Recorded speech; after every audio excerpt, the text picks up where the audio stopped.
Commodity roundup में आपका स्वागत है। मैं हूं मनीषा गुप्ता। आज बात करेंगे उस त्योहार की जहां पर गेहूं की महंगाई पर वार होने लगा है। यानी खाने के तेल के बाद अब दालों के बाद गेहूं की महंगाई रोकने पर काम कर रही है सरकार।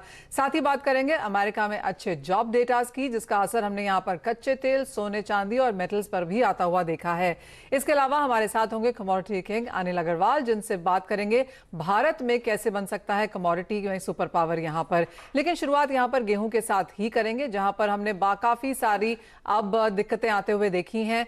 माना यह जा रहा है कि सरकार यहां पर एक तो गेहूं की इंपोर्ट ड्यूटी कम कर सकती है, और दूसरी तरफ जो एक्चुअल यूजर्स हैं, गेहूं के जो इंडस्ट्रीज हैं, उन्होंने भी सरकार से यह मांगा है कि टेंडर के वाया ओएमएसएस के अंडर यहां पर अब गेहूं बेचा जाए। तो ये दो मांगे फिलहाल यहां पर बाजार में निकलती हुई आ रही हैं। डिटेल जान लेते हैं। मेरे साथ मेरे सहयोगी असीम मनचंदा जुड़े हैं। असीम, गेहूं फिर से यहां पर हेडलाइंस में आता हुआ, क्योंकि भाव जोरदार चढ़ते हुए नजर आए हैं फिर से। क्या कुछ लगता है भारतीय बाजारों में अब क्या मेजर्स ले सकती है सरकार?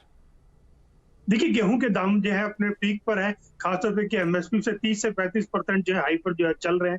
तो सरकार ये चाहती है कि त्योहारों से पहले इनके दामों में गिरावट जो है वो आए। खासतौर पे कि अभी घरेलू जो ग्लोबल मार्केट है उसमें निर्यात जो है वो शुरू हो गया है, तो वहां पर प्राइस जो है डाउन होने शुरू हो गए। लेकिन घरेलू मार्केट में अभी तक इसका असर जो है वो देखने को नहीं मिला। तो सरकार अगले 8 से 10 दिन तक वेट कर रही है। अगर इसका असर जो है देखने को नहीं मिलेगा तो त्योहारों से ठीक पहले सरकार जो है इम्पोर्ट ड्यूटी में कटौती जो है वो कर सकती है। खासतौर पर कि अब बाहर से निर्यात जो है वो शुरू हो चुका है, तो वो उसका फायदा जो है लोगों को जो है मिल सकता है। खासतौर पे कि सरकार पहले ही महंगाई को लेकर के काफी सारे कदम उठा चुकी है, जिसमें कि दालों का आज जो है उसने सरकार ने गाइडलाइन जो है वो जारी की। जो खाद्य तेल है उसको लेकर के सरकार ने कदम जो है वो उठाए। अब बारी है गेहूं की, तो गेहूं को लेकर भी सरकार जल्दी कदम जो उठा सकते हैं। इसमें पहला कदम होगा कि जो 40% इम्पोर्ट ड्यूटी गेहूं के ऊपर लगती है उसमें कटौती जो की जाए। जी हाँ, अप्रैल 2019 तक यहाँ पर 30% ड्यूटी थी, तब बढ़ा के यहाँ पर से 40% किया गया था। लेकिन ये साल क्लियरली काफी डिफरेंट है। जैसे असीम ने भी कहा कि काफी सारे मेजर्स हैं यहाँ पर सरकार ले सकती है। बहुत सारी कमोडिटीज में भाव कम करने की बात की गई है इस साल के लिए। फेस्टिवल से पहले सरकार चाहती है कि अवेलेबिलिटी, अफोर्डेबिलिटी दोनों पे ही यहाँ पर काम हो। हमारे साथ roller film millers federation of के पूर्व प्रेसिडेंट संजय पुरी भी जुड़े हैं। संजय जी नमस्कार। एक बार फिर गेहूं यहाँ पर खबरों में है, भाव लगातार बढ़ते जा रहे हैं, इम्पोर्ट ड्यूटी कम होने की यहाँ पर बात की जा रही है, कैसे देखते हैं आप? हाँ जी, नमस्कार जी। पिछले महीने में तकरीबन जो गेहूं की रेट है वो 15% के करीब सारे देश में बढ़े हैं, और उसकी वजह से गवर्नमेंट ने इंडस्ट्री के साथ भी मीटिंगें की थी। हमारी रोलर फ्लावर मिल फेडरेशन की भी एक डेलीगेशन उनके साथ मिली है, फूड मिनिस्ट्री कृषि भवन के साथ, और उनकी वहाँ पे बड़ी क्लियर कि वो इस चीज के बारे में, गेहूं के रेटों के बारे में कंसर्न है, और उसके साथ में कंसर्न के साथ में गवर्नमेंट को उसकी अवेलेबिलिटी का भी है। मगर पहली बात तो ये है कि जब गेहूं उन्होंने एक्सपोर्ट जब इन्होंने बैन किया था, तो इनको इस चीज का अंदाजा था कि मार्केट एकदम टूट के आई थी नीचे, 200 रुपए के करीब टूट गई थी, 10-12% कम गई हो गई थी। तो उससे नुकसान काफी हुआ ट्रेडर्स को भी, और जो लोग प्रोक्योरमेंट सीजन में गवर्नमेंट के साथ मिलकर प्रोक्योरमेंट किया, तो उनको इस चीज का भी ये ख्याल है कि एकदम मार्केट को तोड़ना भी नहीं चाहिए, और इस तरह से मार्केट, क्योंकि उनको अगले साल भी नहीं चाहते कि सारी प्रोक्योरमेंट अपने आप ही करे गवर्नमेंट। तो एक ये बैलेंसिंग का एक सिस्टम है, क्योंकि गवर्नमेंट ने कोई सिर्फ प्राइस एक तरफ बढ़ गई, प्राइस घट गई, और ये इतना बड़ा एक कमोडिटी है, देश के लिए इतनी इंपॉर्टेंट है, तो उसको वो बड़ा मॉडरेट करके हिसाब से चलते हैं। इम्पोर्ट भी अगर वो खत्म करेंगे, सबसे पहले शायद वो इस स्टेप को उठाएंगे।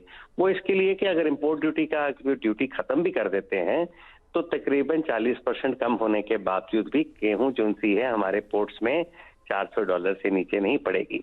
कल एक खबर ये भी थी हिंदुस्तान टाइम्स में कि रशिया ने गवर्नमेंट टू गवर्नमेंट जो पाकिस्तान को ऑफर किया था, वो $400 से घटा के $1 शायद कम करके भी ऑफर दी थी, मगर उन्होंने नहीं लिया वो। तो उससे ये लगते हैं दो बातें कि $400 एक तो रेट है, दूसरा रशिया कंट्रोल करके रखना चाहता है अभी भी प्राइसेस को, और तीसरी बात ये लगी कि पाकिस्तान वालों को भी शायद एक ख्याल था कि मार्केट जो सी $400 से नीचे आएगी, इसके लिए उन्होंने वो कॉन्ट्रैक्ट नहीं एक्सेप्ट किया। तो गेहूं का ख्याल है, क्योंकि अब यूक्रेन खुला है या यूनाइटेड नेशन ने कुछ डील करवाई है, तो शायद अवेलेबिलिटी बढ़ जाएगी। इसको देखने में थोड़ा टाइम लगेगा, मगर हमारे यहाँ पे और $400 में तो बहुत दूर की बात है, तो ये खोल देंगे। मेन क्वेश्चन ये है कि जब तक ये गवर्नमेंट कोई ओएमएसएस या इस तरह की स्ट्रैटेजी मार्केट में नहीं डालती तब तक वॉलेटिलिटी रहती है। ओएमएसएस का मतलब ये नहीं है कि मैंने ओएमएसएस में माल बेचना है तो मेरे पास कितना स्टॉक पड़ा है। ओएमएसएस का मतलब है मार्केट को एक मार्गदर्शन देना कि ये मेरा रेट है। मगर अगर ये 2200 रुपए पे आज ओएमएसएस खोल देते हैं तो मार्केट 200 रुपए नीचे आ जाएगी, तो अगले साल फार्मर से लेके ट्रेडर से लेके सबको नुकसान है। इसके लिए गवर्नमेंट बहुत अभी सिर्फ थोड़ा सा जिसको कहते हैं ना बयानबाजी करनी, ताकि मार्केट को बोलना कि हैं हम वहां पे हम स्टॉक लिमिट लगा सकते हैं। हमारा अंदाजा नहीं है कि स्टॉक लिमिट लगाएंगे कि वो काउंटर प्रोडक्टिव है देश के लिए। हमको ये भी नहीं अंदाजा है कि वो एकदम 2200 रुपए पे बीट को जो इंसान का रेट है। संजय जी, आपको क्या लगता है किस तरफ भाव जा सकते हैं? जैसे आपने कहा कि सरकार ऐसा कोई कदम नहीं लेगी कि भाव बहुत ज्यादा टूट भी जाएं। आज जिस तरह की स्थिति फिलहाल यहाँ पर है, कब तक सरकार कोई मेजर ले सकती है और कहां तक जाता हुआ देखते हैं आप भाव? मैं ये बड़ा क्लियर इसी हफ्ते में नहीं तो और 10 दिन में आपके पास इंपोर्ट ड्यूटी खत्म हो जाएगी जी। अच्छा। वो एक उनका पहला स्टेप है, वो भी एक सिग्नल है। दूसरी बात ये है कि क्योंकि एक्सपोर्ट रोक दी गई थी तो मार्केट में माल पड़ा है, ट्रेडर के पास है, स्टॉकिस्ट के पास है। अब बरसात के बाद वो माल आना शुरू हो जाएगा, मार्केट में एक हिसाब से आना शुरू हो जाएगा। तो वो भी हम एक्सपेक्ट करते हैं कि विद इन नेक्स्ट वीक और 10 डेज एंड फ्यूचर में अवेलेबिलिटी, क्योंकि अगर स्टॉकिस्ट के पास माल है उसको कम करना है, तो जब तक वो रेट नहीं तोड़ेगा तो माल की भी बिक्री कम नहीं होगी, उतनी जितनी चाहते हैं उतनी नहीं होगी। तेजी में माल नहीं निकलता जी मार्केट में। तो मार्केट में जब तक थोड़ा सा मंदा नहीं आएगा तो इनको स्टॉक नहीं। अब मार्केट को जब गेहूं को कैरी करना होता है उसमें कैरिंग कॉस्ट के अलावा फ्यूमिगेशन के कॉस्ट भी होते हैं, माल खराब भी होता है। सब लोग इतने अच्छी तरह एफसीआई की तरह नहीं तैयार होते। हाँ, ये जरूर है कि माल वो बेचना चाहते हैं, मगर एक चीज की बहुत बड़ी मिसिंग है इस देश में, जिसको मैं आपके यहाँ से भी कहना चाहता हूँ, वो ये है कि गवर्नमेंट को जो ओएमएसएस को इन्होंने रिमूव कर दिया उससे मार्केट में एक वॉलेटिलिटी आई है। ओएमएसएस को बेशक ये 2400 रुपए में लाएं, 2500 में लाएं, ये समझ के लाएं कि गवर्नमेंट के पास जो लोग स्टॉक करते हैं उनके साथ मिलके करते हैं, प्रोक्योरमेंट में मदद करते हैं, उनको नुकसान ना हो। इसके बारे में मेरे को ये ख्याल है कि शायद उनकी आपस में एक इंटरनल मीटिंग चल रही है। बाकी डिसीजन जो सा है, इसके अलावा लगता नहीं है जी कि कोई इंपोर्ट ड्यूटी हटाने के अलावा कोई इमीडिएटली डिसीजन आएगा। प्राइसेस मॉडरेट हो गई हैं, पिछले हफ्ते से इस हफ्ते में प्राइसेस कम है। पिछले पूरे हफ्ते में आखिर वीक में 30, 40, 50 रुपए, आज दिल्ली भी थोड़ा मंदा खुला है जी, 2570 तक जाके आज 2500 रुपया दिल्ली था, और मेरे को लगता है कि शायद और भी शायद कम हो जाए। और इस तरह से मार्केट का ट्रेंड अब, क्योंकि एकदम मार्केट इतना रन अप किया है 10-15% वीट में, बहुत बड़ी बात है। अब मार्केट ब्रीदर ले रही है और रुकेगी, मगर ऐसा नहीं होगा कि एकदम वापस 2200 रुपए में 2300 रुपए में आएगी। हाँ, ब्रीदर लेके मार्केट चलेगी। और जैसे आपने कहा कि एक्सपेक्टेशन भी है कि सरकार की तरफ से हम यहाँ पर इंपोर्ट ड्यूटी में डेफिनेटली कटौती आता हुआ देखेंगे, तो वो भी शायद एक कंसोलिडेशन फिलहाल बाजार में लेके आ रहा है। तो उस खबर पर नजर रहेगी कि सरकार की तरफ से यहाँ पर कब कितना कैसे स्टेप यहाँ पर लिया जाता है। संजय जी, बहुत शुक्रिया साथ जोड़ने के लिए, और असीम आपका भी वो गेहूं पर पूरी खबर देने के लिए। इसके साथ रुकेंगे एक ब्रेक के लिए, जब लौटेंगे तो जोड़ेंगे अपने गेस्ट को, अपने साथ लेकर आएंगे आपके लिए स्ट्रैटेजीज।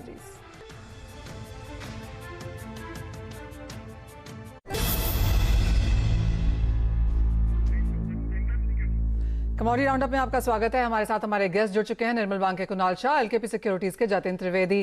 कच्चे तेल पे पहले बात करना चाहेंगे। और कुणाल, जिस तरह की गिरावट यहाँ पर जारी है, पिछला हफ्ता एक बहुत बड़ा वीक परफॉर्मेंस वाला हफ्ता था, और इस हफ्ते की शुरुआत भी कुछ खास नहीं। जी हाँ मनीषा, आई थिंक दो तीन रीजन है जो रिसेशनरी कंसर्न्स, रिसेशन के जो फेयर थे, इसके चलते हुए ऑयल में हमने एक सेलिंग देखी। और सबसे बड़ा reason the talks between US and Iran, they are seen progressing. अभी भी कोई मेजर कंक्लूजन नहीं आया है, but that is also weighing on oil prices. US में मिड टर्म इलेक्शन है नवंबर में, ऑलरेडी बाइडेन साहब ने अपना काम कर दिया।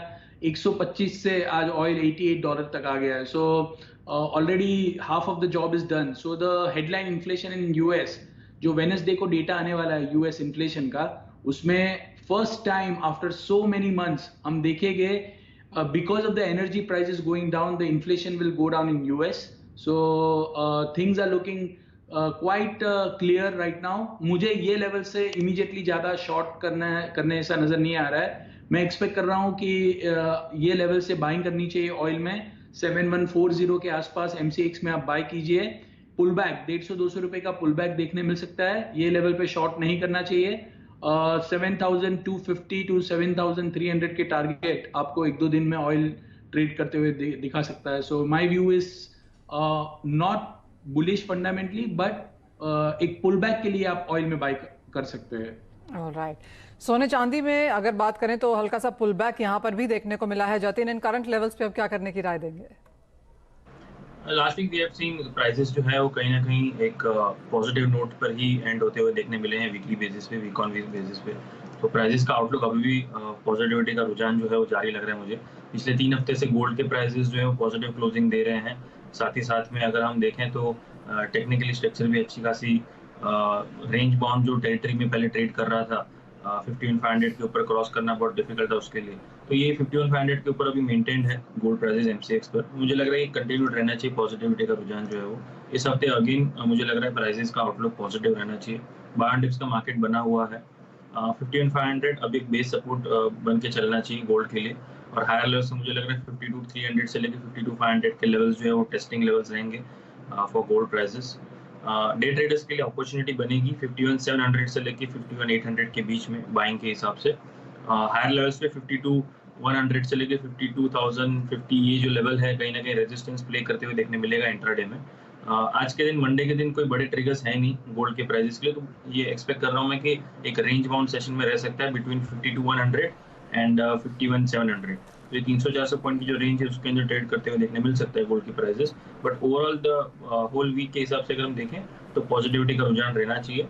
51,500 का बेस सपोर्ट पकड़ के चलिए और 52,500 52,600 के टारगेट्स के हिसाब से बाय एंड डिप्स और अराउंड अबाउट 52,300 से लेके 500 के बीच में प्रॉफिट से बुक करने की सलाह दूंगा मैं गोल्ड के अंदर। ऑलराइट, यहाँ पर कुणाल अगर मेटल्स को देखें तो आप कैसे देखते हैं? क्योंकि जॉब्स डेटा तो फ्राइडे को यहाँ पर काफी बेहतरीन आया है और उसका कुछ सपोर्ट भी है, लेकिन बाजार ऐसे भी रीड कर रहा है कि अच्छा जॉब्स डेटा यानी कि रेट हाइक्स आगे जारी रह सकती हैं एग्रेसिवली। जी, मेटल में तो एक चीज बहुत इंटरेस्टिंग है कि जितने चाइना से नेगेटिव न्यूज आए लास्ट 10 दिन में, इतने ही जोर से मेटल के प्राइसेस बढ़ रहे हैं। So it's a complete contra trade right now.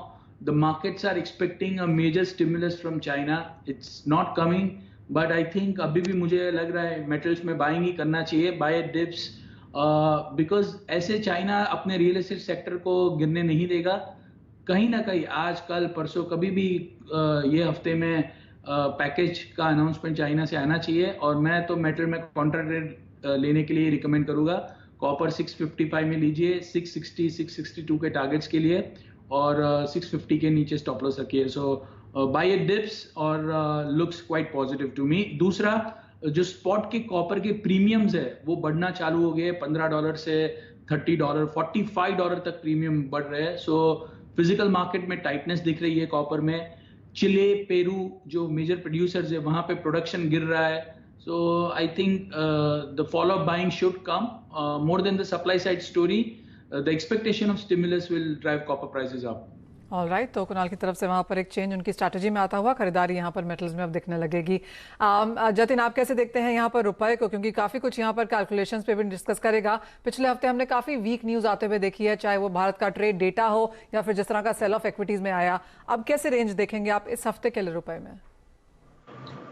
रुपये का मार्केट अभी थोड़ा वीकनेस का जो है वो लास्ट वीक का जो है वो कंटिन्यू रहना चाहिए। ट्रेंड जो है वो वी हैव ऑलरेडी सीन एक बड़ा स्पाइक जो है रुपए के पॉजिटिविटी का ट्रिगर देखने मिल चुका था, बिकॉज जब डॉलर इंडेक्स काफी वीक हुआ था, साथ ही साथ में क्रूड ऑयल के प्राइसेस एक ड्रास्टिक मूव दिखा दिए थे लोअर एंड पे। अब क्रूड ऑयल प्राइसेस तो ये डेफिनेटली भी ट्रेंड वीक है, लेकिन रिवर्सल्स जो है वो आ सकते हैं क्रूड ऑयल प्राइसेस के अंदर। बट यहाँ पे रुपए की जो गिरावट है वो और थोड़ी कंटिन्यूड रहनी चाहिए मेरे हिसाब से।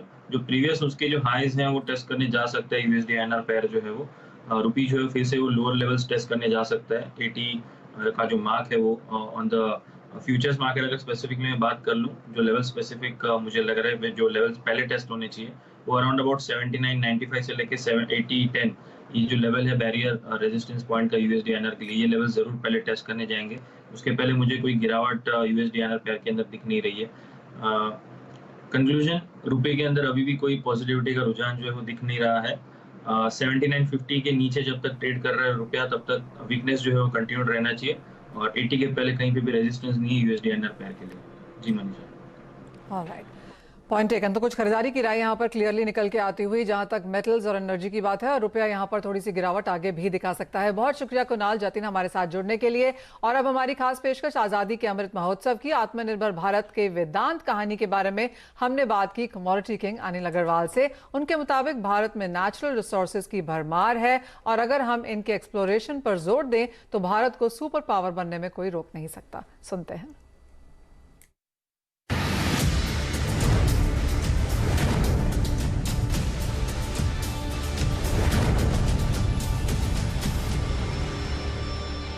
यहाँ से आगे हिंदुस्तान की अगर बड़ी पिक्चर हम खींचें तो वो उस वेदांता के लिए भी वही चीज़ लागू होती है। तो आगे 2-3 एरियाज आप मुझे बताएं जिस पे बहुत सारे लोग काम कर रहे हैं। जैसे आप लंदन से यहाँ उतरते होंगे तो आपको एकदम अलग दिखता होगा, एक बड़े शानदार एयरपोर्ट बिल्कुल हीथ्रो को टक्कर देते हुए, बड़े बड़े मतलब बेटर है। हमारे हीथ्रो में 1.5 घंटे तक लगेज नहीं आता है, हमारे यहाँ 15 मिनट में लगेज आ जाता है। 15 मिनट, बहुत ही बड़े बड़े एयरपोर्ट। मतलब दिल्ली का T3 तो कमाल है, कितना बड़ा बनाया। मुंबई में भी वैसा ही है। तो आगे का जो यहाँ से जर्नी इंडिया की होनी चाहिए, क्योंकि बहुत विस्तृत एरिया है कि कहाँ कहाँ काम करें। तो आपके हिसाब से जो 1-2 फोकस एरिया जहाँ पे काम करना चाहिए, सरकार को भी सोचना चाहिए कि इस दिशा में ज्यादा थ्रस्ट दें तो हम ज्यादा तेजी से वो जो 5 ट्रिलियन 6 ट्रिलियन डॉलर की इकोनॉमी बनाना चाहते हैं वो पहुंच पाएंगे। 4-5 चीजें। एक तो मेरी लाइन की चीजें हैं कि जमीन के अंदर हमारी धरती माँ, ये जो लोगों ने इतना दिमाग खराब कर दिया लोगों का, हमारे यंगस्टर का, कि माइनिंग खराब है। अरे भाई, गेहूं भी उपजा रहे हो, जमीन से उपजा रहे हो। जमीन से उपजा रहे हो। हाँ, उस मट्टी में सोना भी है, गेहूं भी है, तेल भी है, कॉपर भी है। यह है कि आप बीज को ऐसे फेंक भी सकते हो और अच्छी तरह से उसको लगा भी सकते हो। आप अच्छी तरह से आप लगाएंगे। आज टेक्नोलॉजी इतनी डेवलप कर गई है। नंबर 1 एक्सप्लोरेशन हिंदुस्तान में हमारे, मैं युवाओं को बोलता हूं कि आपकी जितनी टेक्नोलॉजी है, आप जूनियर माइनिंग बनिए। आप देखिए सारी डिटेल। आज की जो टेक्नोलॉजी है, जियो फिजिक्स है, जो सारे डेटाज अवेलेबल हैं, आपको ज्यादा खोदने की जरूरत नहीं है। वो आपको एक्सप्लोरेशन में गवर्नमेंट को फ्री हैंड युवाओं को देना पड़ेगा। फाइनेंस भी अवेलेबल है, ज्यादा पैसा भी नहीं लगता है। वो एक्सप्लोरेशन करें और उसमें से तेल भी निकालें, एल्यूमिनियम भी निकालें, जिंक भी निकालें। आज रेयर अर्थ भी है हमारे यहाँ, न्यूक्लियर के लिए भी यूरेनियम भी है। सोना हमारे यहाँ, लार्जेस्ट सोना हमारे दुनिया में सबसे ज्यादा हिंदुस्तान में है। Bharat gold mine, Hutti gold mine सब बंद पड़ी हैं। ये सब बाहर वालों के हथकंडे हैं जिससे कि हम यहाँ प्रोडक्शन नहीं करें। तो एक्सप्लोरेशन पे नंबर 1।